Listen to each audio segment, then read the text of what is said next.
The other factors which we took for our consideration was retention money. There also we found that if there is a large chunk of retention money available with the client, that is a problem situation as far as contractor is concerned.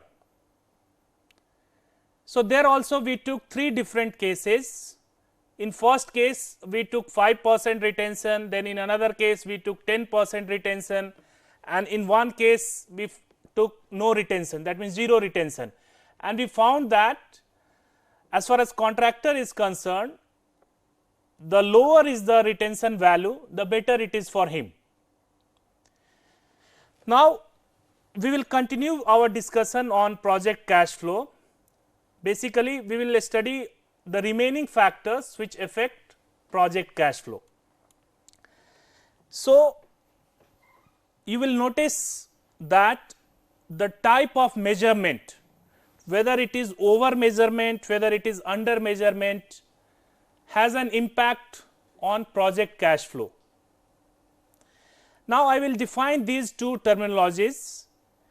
Basically, over measurement is the device whereby the amount of work certified in the early months of a contract is greater than the amount of work actually done. So, this is what is called over measurement. So, what is happening? Suppose you have done a work of rupees 100 for a particular month, but you have raised a bill of 120 or 130. So, this is called over measurement. There are many situations you will find that one encounters in field when you are executing real projects. You will find that sometimes clients do allow over measurement. So, what is its impact? The more over measurement you have in your project, the better it is for the contractor, because for a small amount of work that he has done, he is raising a higher bill. So, for maybe 100 rupees worth work he has done, he is charging or he is raising a bill of 150. So, that is the advantageous situation for the contractor. You will notice that the total bill amount, whether you are doing over measurement or under measurement, it does not change. The final bill value, suppose the contract value is for, let us say, rupees 50 lakhs.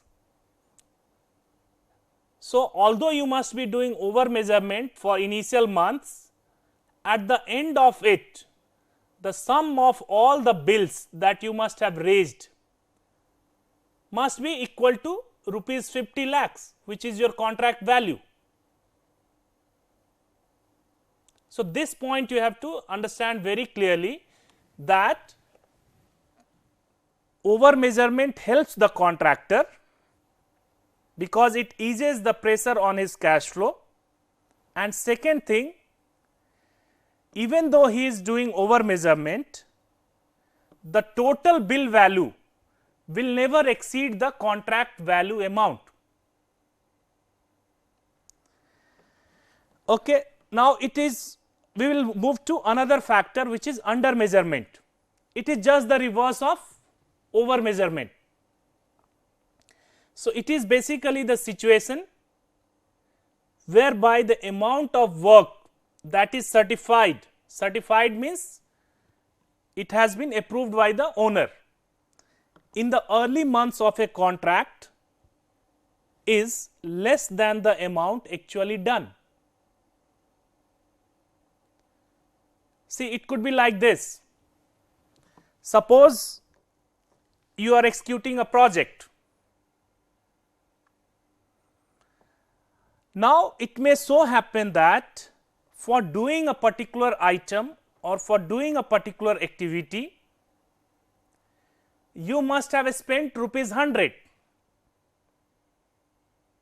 but your bill of quantity description for that item is in such a way that the client is not able to pay you more than rupees 50. So, what is happening? Although you have spent rupees 100 for doing a particular job, the client is paying you for only rupees 50. This is what is called under measurement. So, you will find that if there is under measurement in your project, it will affect you badly. So, what we find that the under measurement has the effect of increasing the negative cash flow. You will find that there is a liquidity problem. If in your project you are spending rupees 100 and you are getting paid for rupees 50. So, these are the problem which one should avoid as far as a contractor is concerned. So, in this particular slide we have discussed two things depending on the certification type, whether it is over measurement, whether it is under measurement, what is the impact on project cash flow.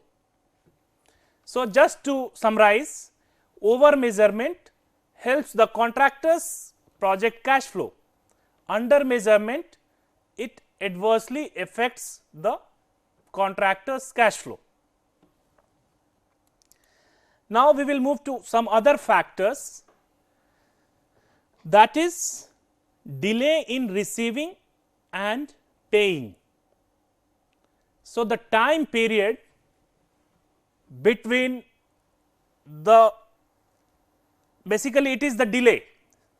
That means, suppose you have paid rupees 100 now and you are getting, or let us look at some other way around. Suppose somebody has worked for rupees 100 for a particular item, but you have not paid him instantly, rather you are paying him after 1 month. That is also known as credit period. Similarly, if there is a delay which is there on part of owner in releasing your payment, that is also going to impact your project cash flow, right. So, the time between entering measurement, issuing the certificate and receiving payment is an important variable.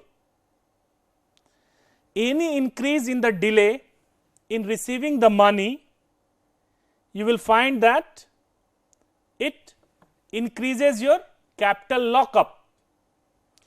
Now, here we are introducing one term called capital lockup. I will explain you what this capital lockup means. It is basically the negative portion in your project cash flow diagram. So, your capital lockup is basically the negative portion in your cash flow diagram. Now, other thing which is basically the credit period that you enjoy with your vendor, with your plant suppliers, with your material suppliers and through your subcontractors also plays an important role. If you find that the time interval between receiving goods or services and paying for these has a sufficient large time gap, it is advantageous situation for the contractor's cash flow. So, two things you can notice. If there is a delay from the client side, it is affecting your cash flow adversely. Whereas, if as a contractor you are delaying the payment to your vendors, to your subcontractors, to your material suppliers, it is an advantageous situation for you. So, both these delay have contrasting effect. In one case, when there is a delay from client side in paying your bills, it will increase the capital lockup. Whereas, if you have a fair amount of credit period, you will find that even with less cash, you are able to manage the project, because you are running your project on credit, 1 month credit, 5 weeks credit, 6 weeks credit. These are certain standards which we have for construction industry. Normally, you will find that a credit period of 4 to 6 weeks is quite common, especially with material supplier, with plant and equipment supplier, and even with your subcontractors. Then we move to another area, which is the application of cash flow diagram.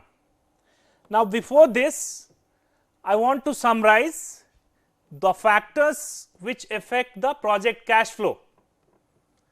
First, we discussed mobilization advance, then we discussed retention, then we discussed extra claim, right? Then some other factors like certification type, over measurement, under measurement. These are some of the factors which affect project cash flow diagram. Sometimes some of these factors may have adverse impact, whereas sometimes some of these factors may have positive impact, right. Now, we move to another part of this lecture, which is the application of cash flow diagram. After all, what for we are making these cash flow diagrams? What are their applications? So, the first application that you see is to determine the capital lockup. So, that is the first application or utility of project cash flow diagram, determining capital lockup. Now, what are these capital lockup? Basically, if you remember the graphs that I had shown you in previous lecture, you will notice that for certain periods of the project, the cash flow is in positive side. For certain duration of the project, the cash flow is in negative side, right. I will just quickly show you those diagrams so that it becomes easy for you to recollect.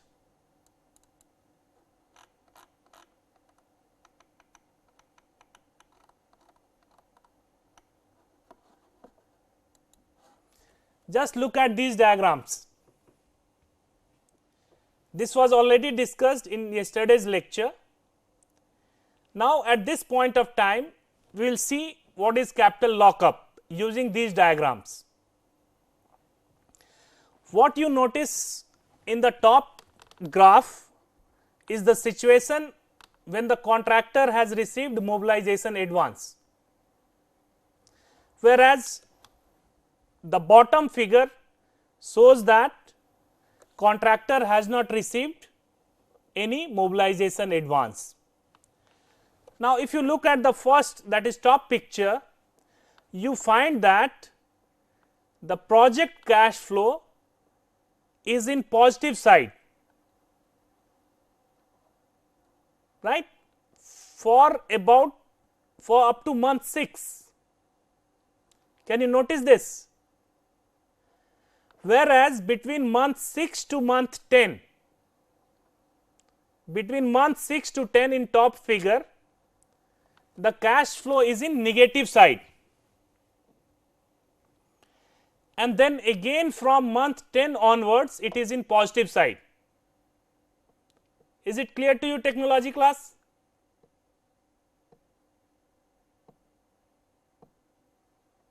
Did you notice the negative cash flow between month 6 to month 10?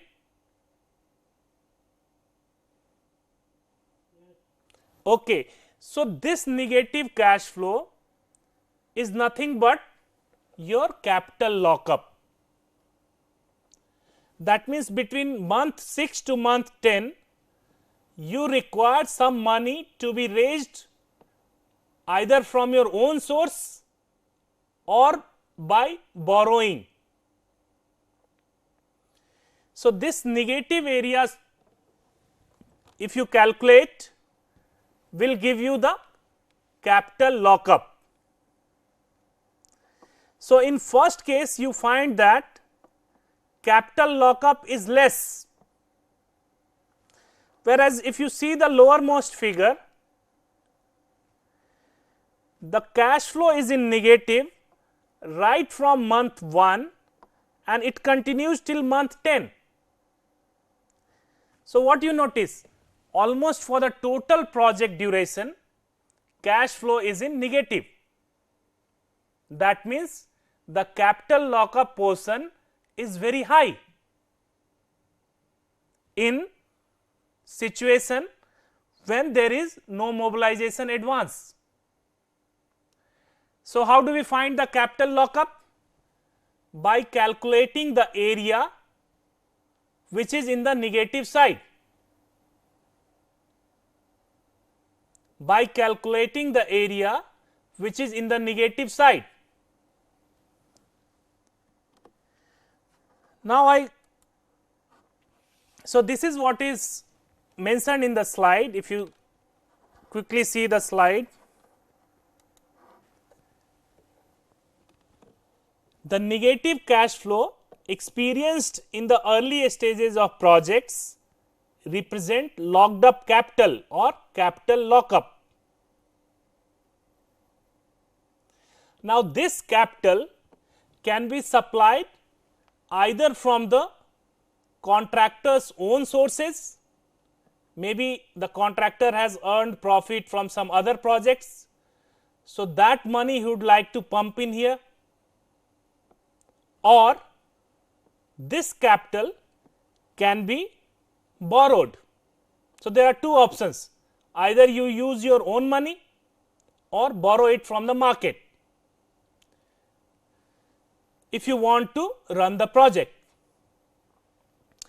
Now, in both the situations you will find that company has to pay certain interest. Now, if the company is, let us say, using his own money,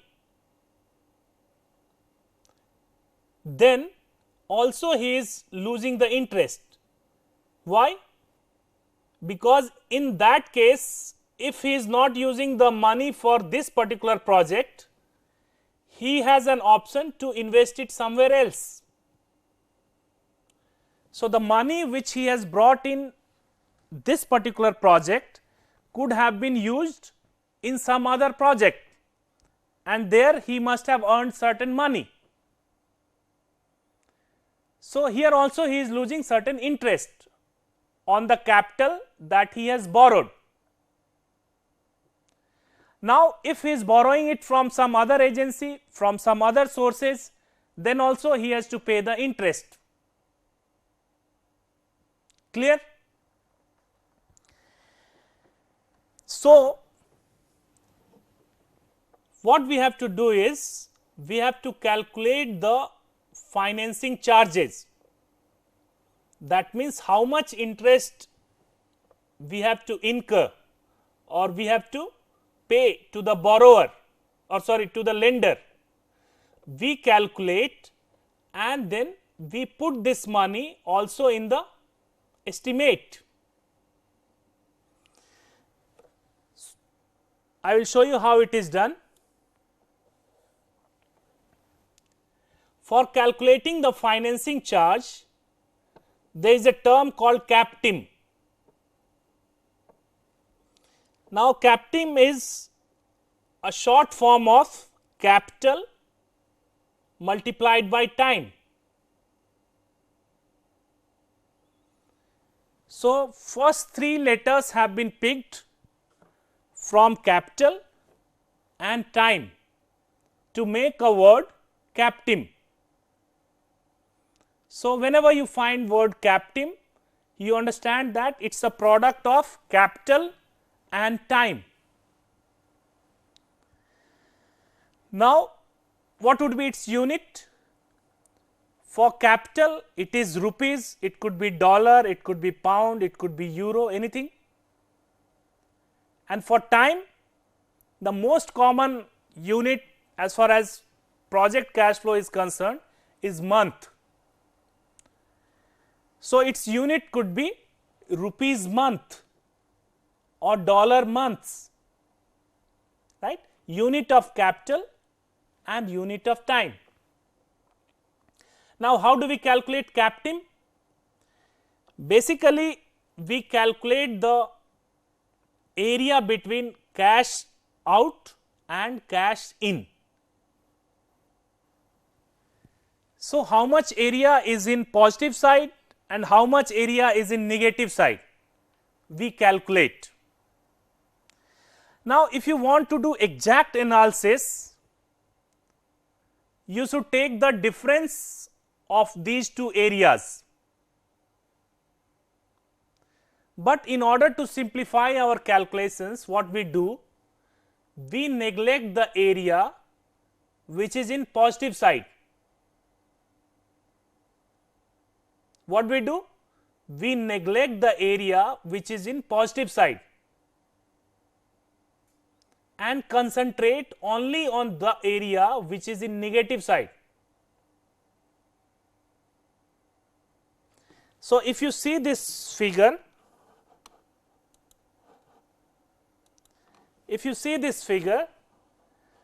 we neglect the area which is in plus side.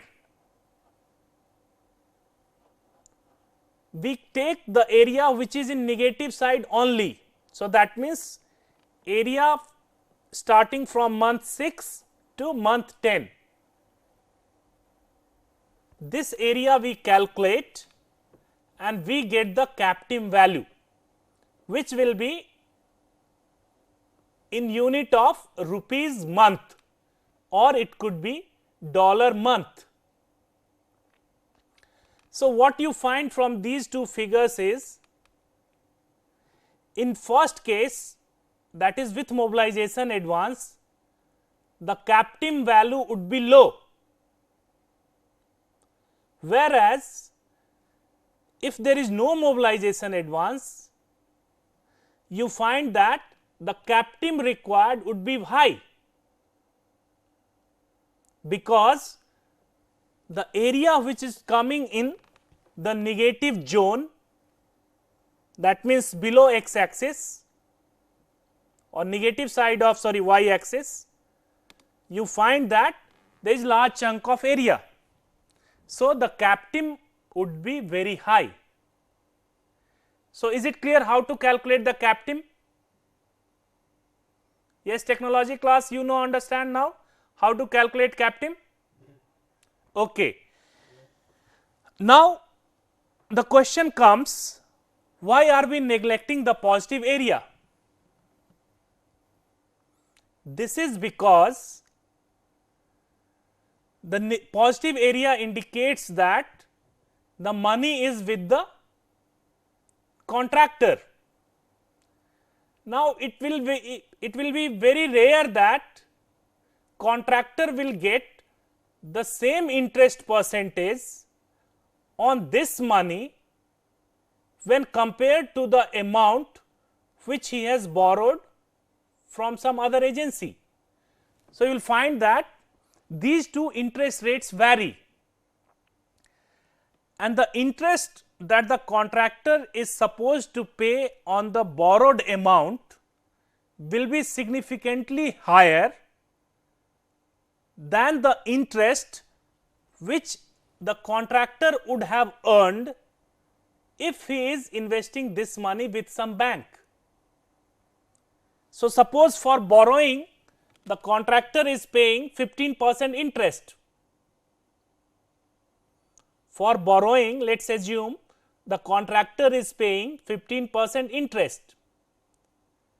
Now, suppose the positive cash flow, if this is deposited with a bank, he may be getting an interest of 4 or 5%. So, compare the two values, 15% vis-a-vis 5%. It is very low, and that is why in order to simplify our calculation, we neglect the positive area and concentrate only on the negative area, which we call CAPTIM, and then calculate the financing charges. Now, how to calculate the financing charges? If you know the CAPTIM, I will show you.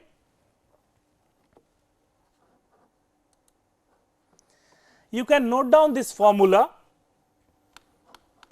This is given in the slide,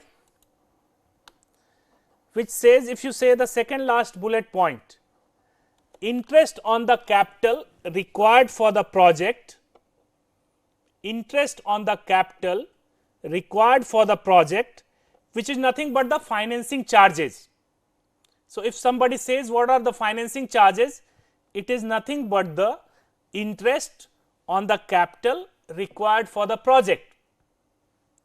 This is given by CAPTIM in rupees month or in dollar month, whatever unit you feel appropriate, multiplied by interest charges per annum,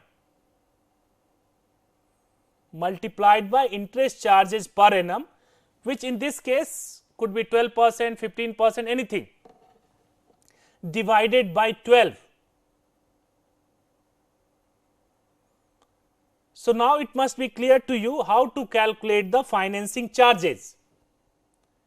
Suppose CAPTIM for a particular project is rupees 10,000 month, or rather 10,000 rupees month. Just try to do this simple problem. Let us say the negative area has a value of 10,000 rupees month, and you have to pay an interest charges of 12% per annum. So, what would be the cost of financing this project? So, once you have got CAPTIM value and the interest rate, it is very easy to calculate the cost of financing for this particular project. So, in this example, if your CAPTIM is rupees 10,000, I mean basically 10,000 rupees month, and interest charges are 12%. So, the cost for financing the project would be equal to rupees 10,000. Suppose the interest rate is 15%, then what would be your cost of financing the project? 10,000 multiplied by 15 divided by 12. So, you find how this changes. So, this is one of the application of project cash flow. So, what is done in real life situation is, at the time of tendering or at the time of bidding, contractor prepares the project cash flow diagram based on his schedule, based on the bill of quantity, and based on his rates which is going to bid, and depending on the contract conditions. Now, it is very clear to you how to draw the project cash flow diagram. We had solved two problems which are very close reflections of real life examples. So, using 3 or 4 data like bill of quantity, project schedule, percentage progresses, and contract conditions, we can derive the project cash flow diagram of a project. Now, from that project cash flow diagram, we can calculate the CAPTIM. Once I know the CAPTIM and I know the interest charges that I have to pay, I can easily find out the cost of financing the project. Now, this cost I will put it in my overhead amount at the time of preparing my bid. So, this is one of the application areas as far as project cash flow diagram is concerned. Now, we see what are its other application. So, this was first application, determining capital lockup. Once I know capital lockup, I can calculate the cost of financing of a particular project, and this amount I can take care in my bid price itself at the time of tendering. Now we move to other application, which is determining the cash requirement for a project. First application was determining the capital lockup. Second application of project cash flow is determining the cash requirement for a project. So for this problem also, for this illustration also, I have used the same example for which we have already drawn the cash flow diagram. And if you remember those figures, you will find that we had calculated month wise cumulative outgoings and cumulative incomings for that particular project. Clear? So, for example, in month 1 we had calculated the outgoings of 0.06, whereas there was no incoming for month 1. So, how much is the money required for the month? It is outgoing minus incoming, because we have to pay 0.06 lakhs and we are not getting anything. So, the money that I need for that particular month is 0.06, difference of the two. Now come to month 2, M2. Cumulative outgoing till the end of month 2 is 5.67 lakhs, whereas cumulative incoming till month 2 end is 0.23 lakhs. So, how much will be the cash requirement? You will find that it is 5.67 minus 0.0, which was the incoming for month 1. I will explain you why I have done like this.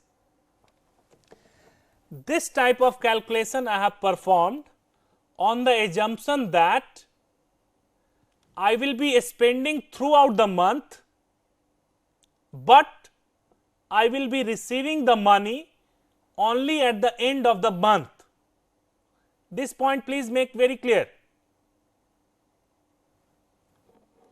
Why I am subtracting 5.67 and 0 is because I am assuming that my spending are done on a continuous basis throughout the month, whereas I am receiving the money from my client only at the end of the month.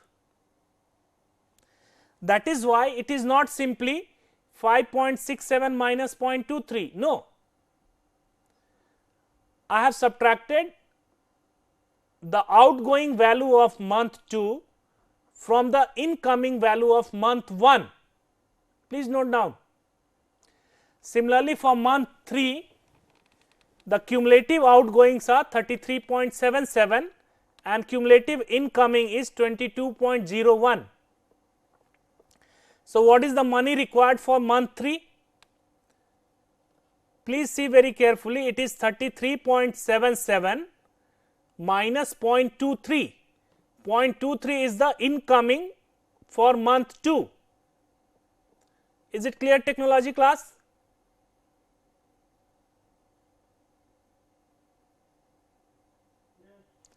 Good. So, likewise, I go on doing this calculation, and you notice that in month 6, M6, I have got the maximum requirement of money.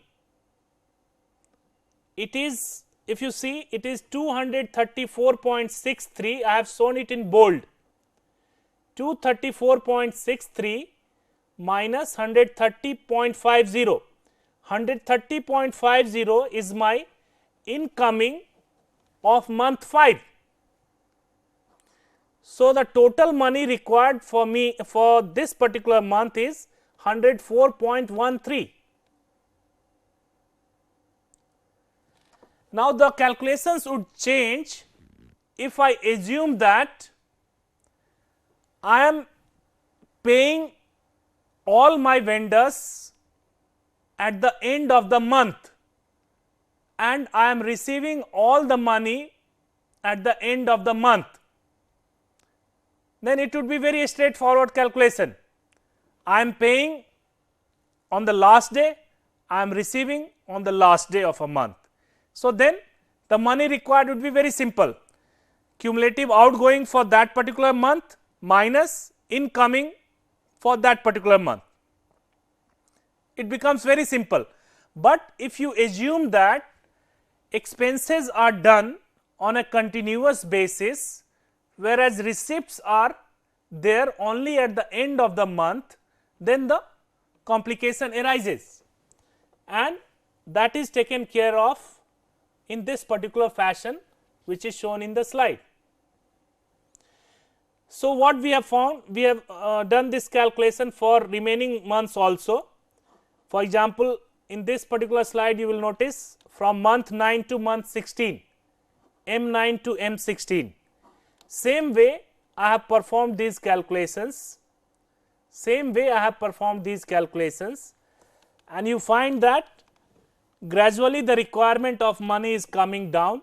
For example, in month 9 I am supposed to mobilize 50.41 lakhs, month 10 it is 22.46, month 11 10.80. Now, month 12 onwards you will find that values are in negative. Last column if you see for month 12 it is minus 25, month 13 minus 25, month 14 minus 25. That means, in these particular months you do not require any money, rather you will be having surplus money with you, right. So, the second application of project cash flow diagram is for determining the cash requirement for a project. So, we have covered two applications of project cash flow. One was in determining what? In determining the capital lockup, that was first application. Second application, determining the cash requirement of a project. That means, in which month how much money I need, in month X how much money I need. So, this answer is given to us by project cash flow diagram, because you have got the data for cash inflow, you have got the data for cash outflow, right. Depending on what kind of assumption you are making, what sort of payment arrangement you have with your owner, what sort of payment arrangement you have with your suppliers, the requirement of money can be worked out on a monthly basis. Now, we will move to some other application, which is to establish the equivalence of alternatives. Now, this is one of the most important application for cash flow diagrams. The cash flow diagrams here could be a project cash flow diagram, or it could be a simple cash flow diagram associated with some of the alternatives. Now, you can notice in this particular slide I have two alternatives. Alternative 1 is like this: I am receiving rupees 1000 now. Let us say I have some opportunity, and in that opportunity I am getting rupees 1000 at time t is equal to 0.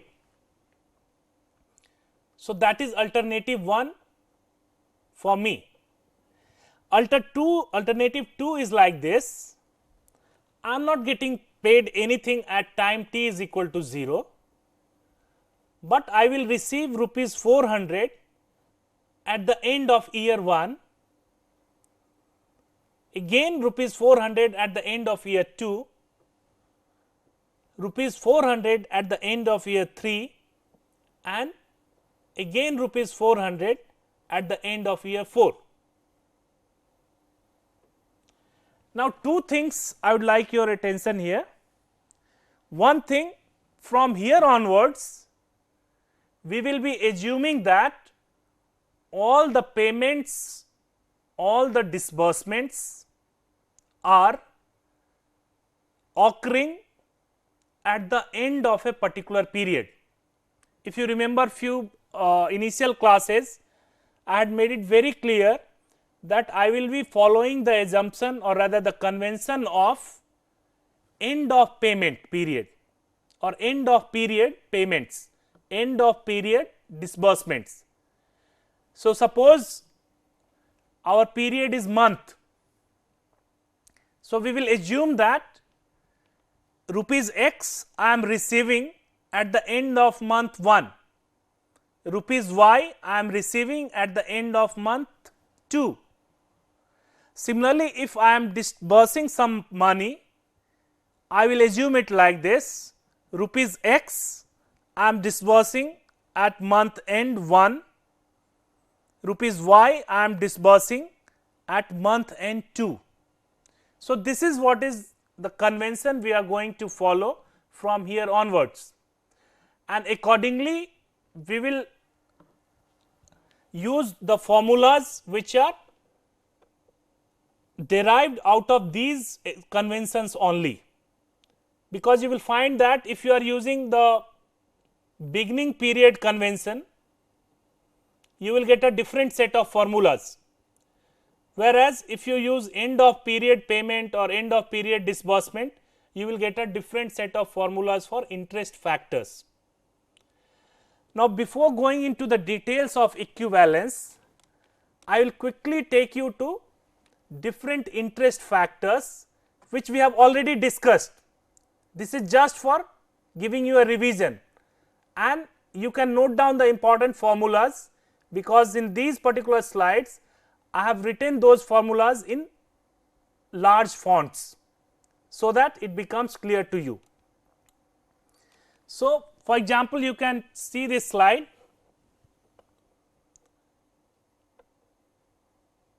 The first factor that we discussed was single payment compound amount factor. Single payment compound amount factor. Now, what is this? Suppose you are given P, that means present value is given to you. You want to estimate its future worth after a time period of, let us say, n, at an interest rate of I. You can use this formula, 1 plus I raised to power n. Now, in your textbooks you will find that this factor is represented as f given p comma I comma n, and you read it like this: f given p comma I comma n. That means, what is f for a given value of p for an interest rate of I for a particular period n. So, this is what is meant by single payment compound amount factor. Suppose rupees 1000, I want to find its future worth at, let us say, after end of 5 years at an interest rate of 10%. We can use this formula to calculate what would be this equivalent to after or at the end of 5 years. I will give you some small problems once I go through these formulas very quickly. Then we move to single payment present worth factor. Single payment present worth factor. Now, when do I use this? I don't know P. That means present value of a future sum. I don't know. I am interested in finding it. So, then I will be using this particular factor,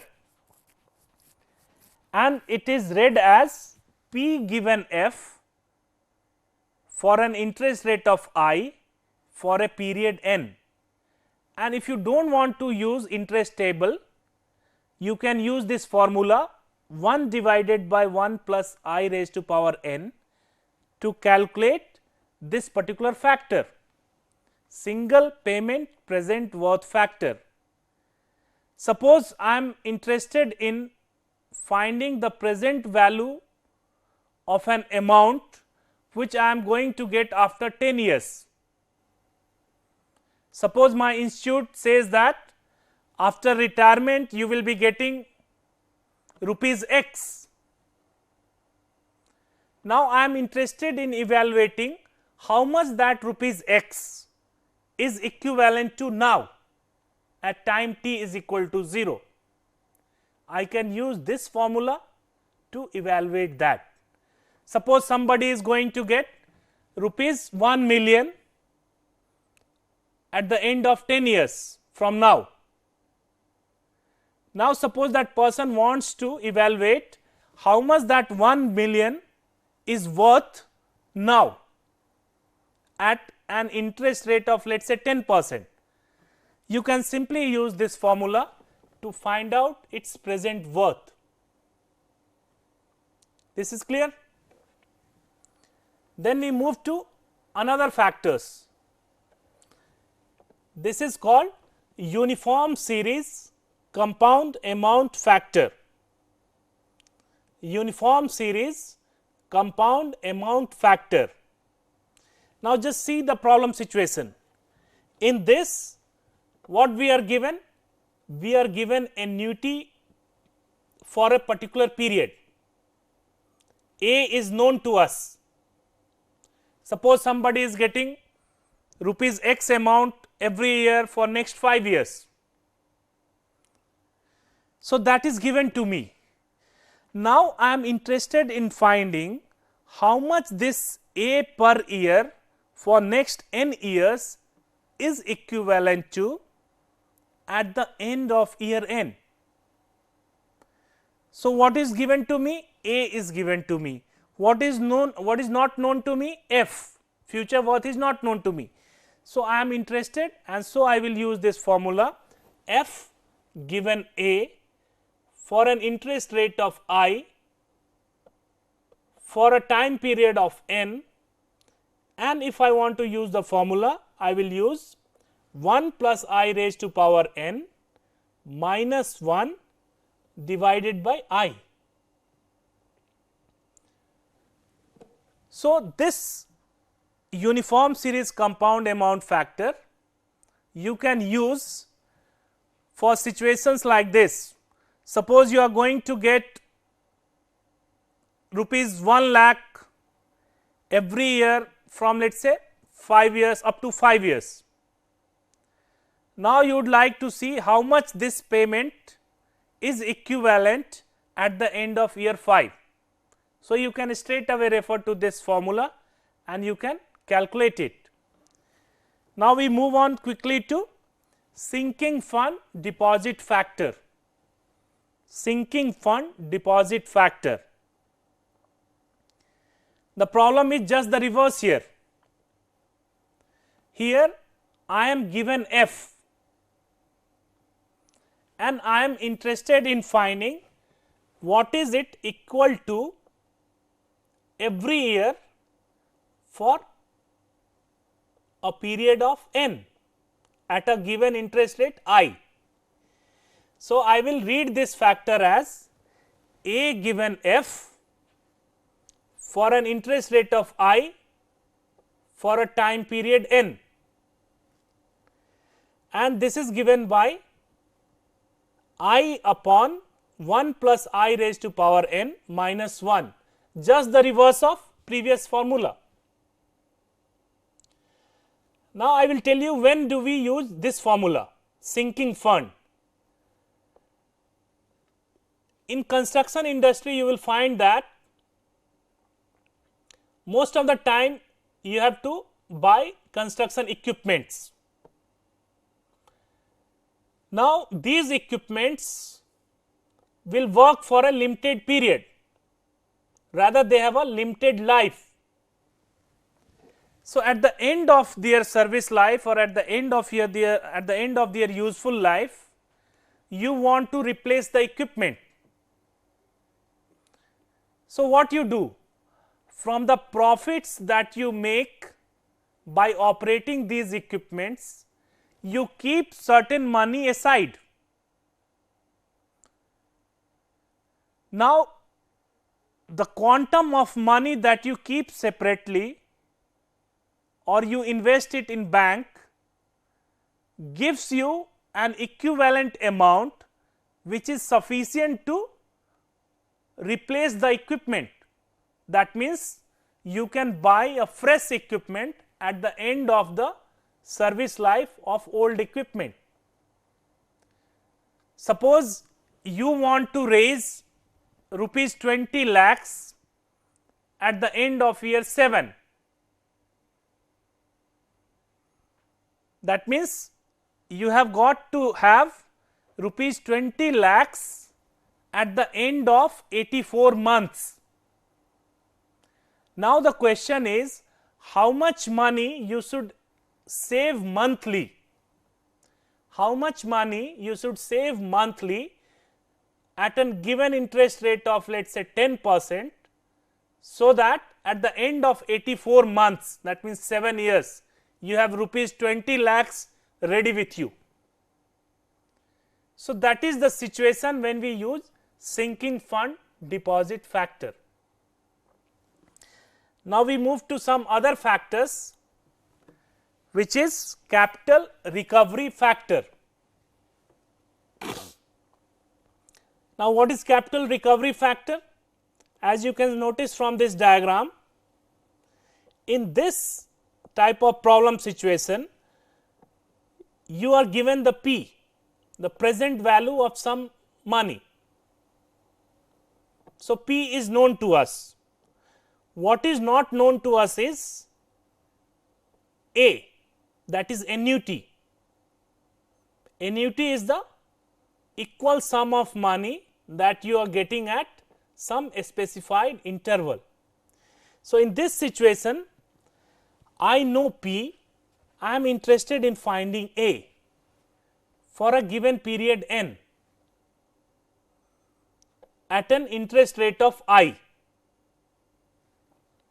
So, this is given as I multiplied by 1 plus I raised to power n divided by 1 plus I raised to power n minus 1.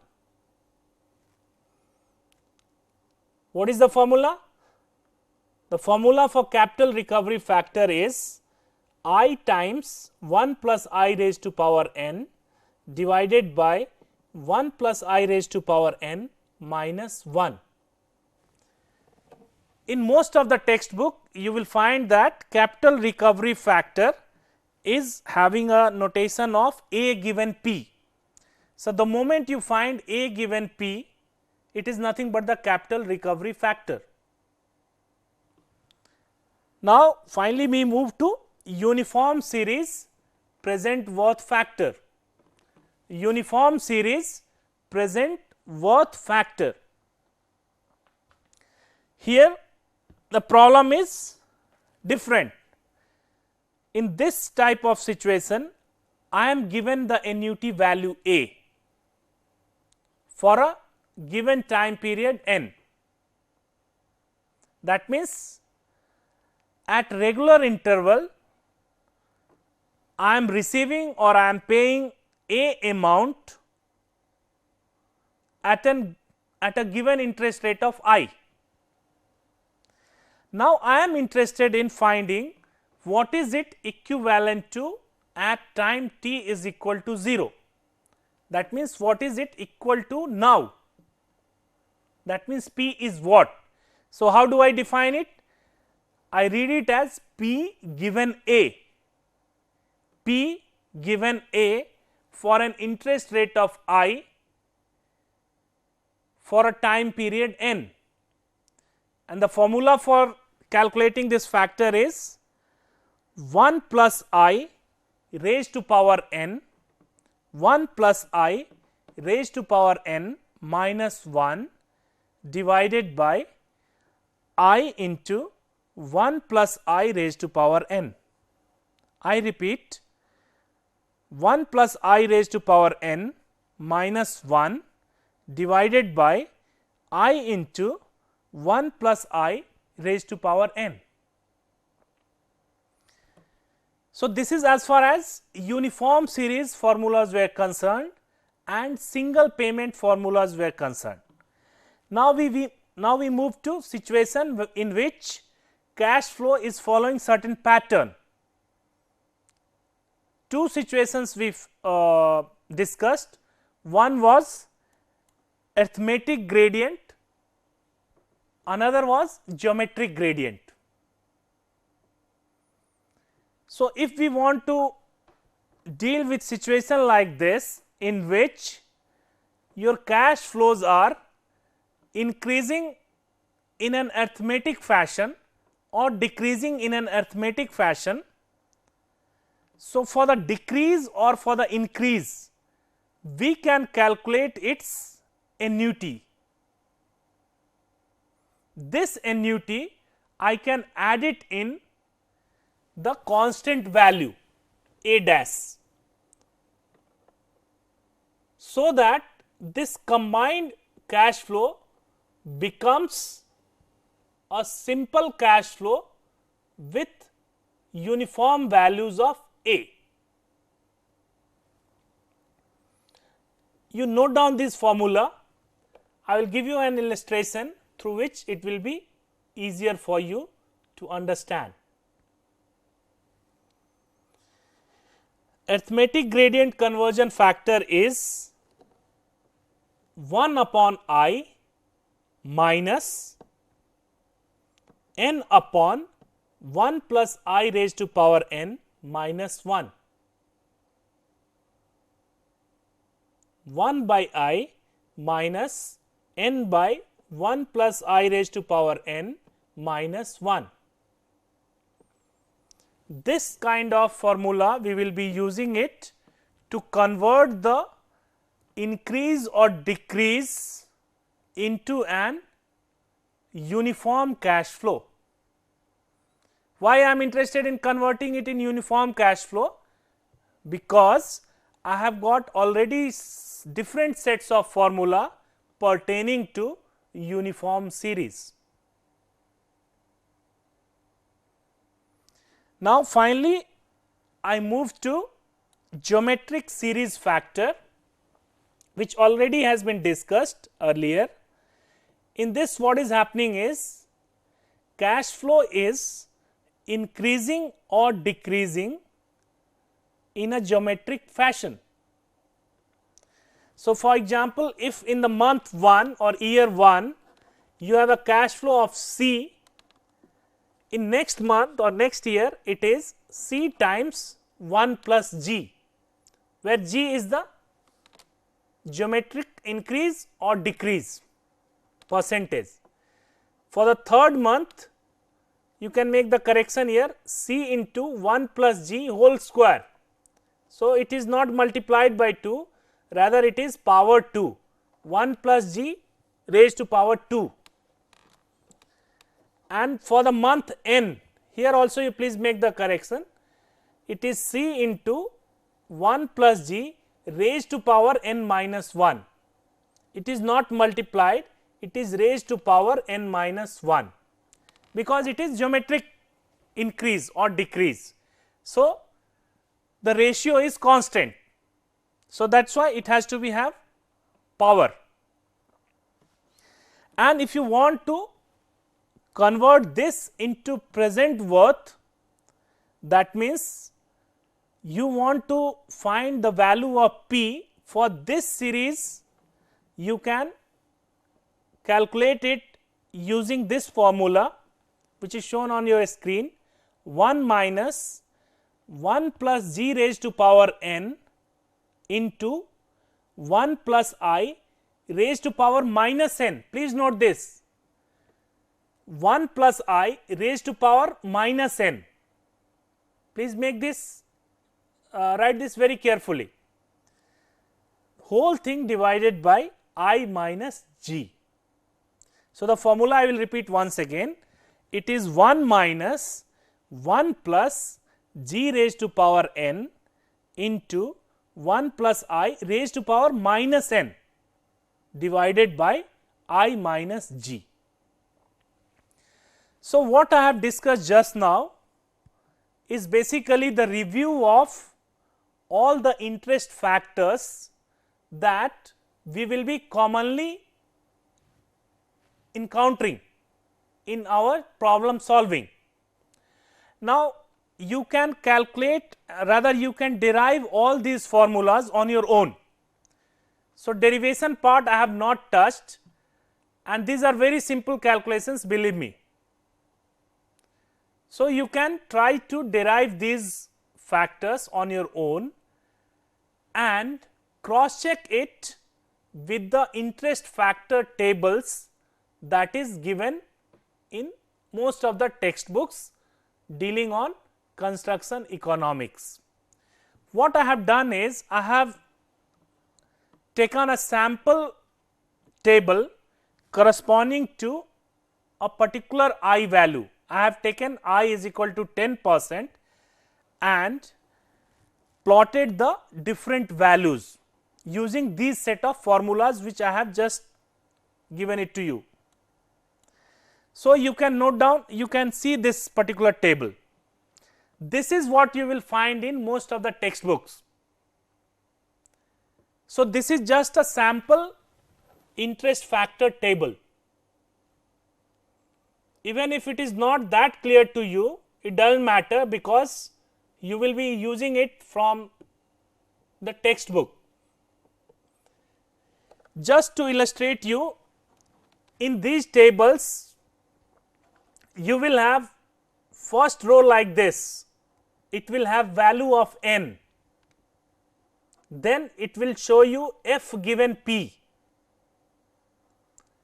Next column it would give you p given f, then it will give you f given a. Now, you know what are these values, f given a given f, p given a given p, a given g, all these things are clear to you. Now, suppose for a given value of n, you are interested in finding these factors because you do not want to use the formulas. So, you can simply go to the relevant interest factor and corresponding to the required n, you can read these factors and use it for your problem solving. For example, I am interested in finding the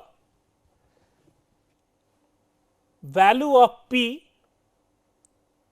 when I am given f. That means, I am interested in finding p given f for an interest rate of 10 and for n is equal to 5. What would be the value? Can you read it from the table? I am interested in finding p given f for I is equal to 10% and n is equal to 5. Can you tell me what is there in the table? Very good.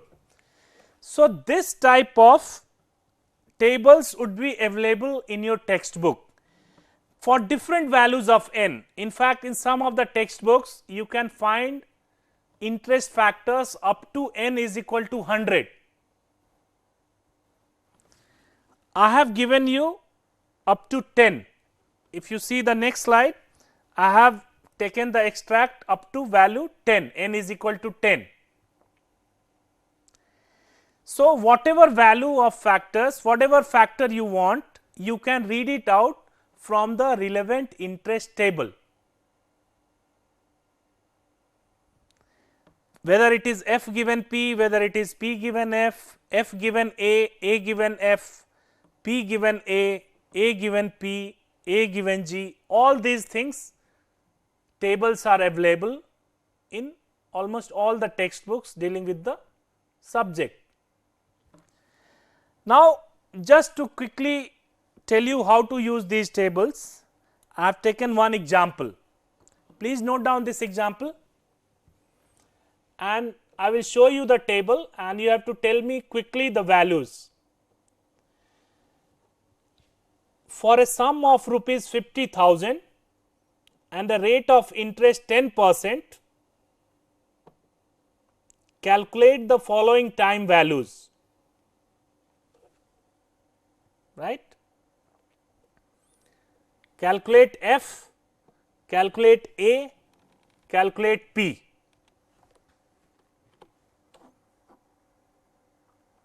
I will read it out because if I show you the slide, you will know the answer.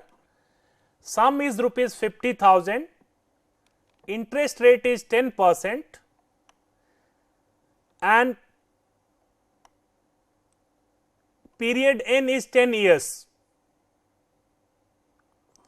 Now, you give me the values of present value, annuity value and future value. For example, if you just see this here, I am interested in finding what this 50,000 is equivalent to at n is equal to 10 and I is equal to 10%.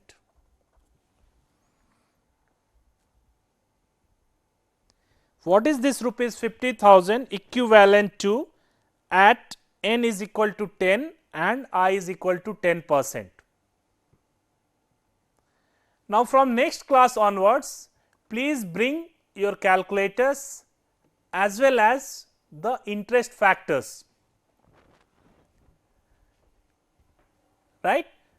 That means, you have to bring your interest factor tables as well as your calculator, because from next class onwards we will be starting with the real thing, that is how to evaluate different alternatives. Right? And whatever interest factor formulas I have given you, what you do, you take any textbook from the list that we have already given you and then try to solve some of the problems, so that you become familiar with use of the interest table as well as the formulas. Right? And in next lecture we will be covering how to evaluate different alternatives using the concepts of cash flow diagram and the interest factor tables. So, if you have got any doubt as far as today's class is concerned, you can ask. Before that, I will summarize whatever we have discussed. We started with factors which affect project cash flow. This was already done in previous lecture. We had discussed a few factors in the previous classes. In this lecture also we discussed few other remaining factors, and then we found what are the applications of project cash flow, and then towards the end of the lecture we reviewed the different interest factor formulas, and as an assignment what you have to do is try to do some simple problems through which you can get a practice for the application of interest factor as well as the formulas that we have derived. So, with this I close this lecture, and if you have got any doubt you can ask me.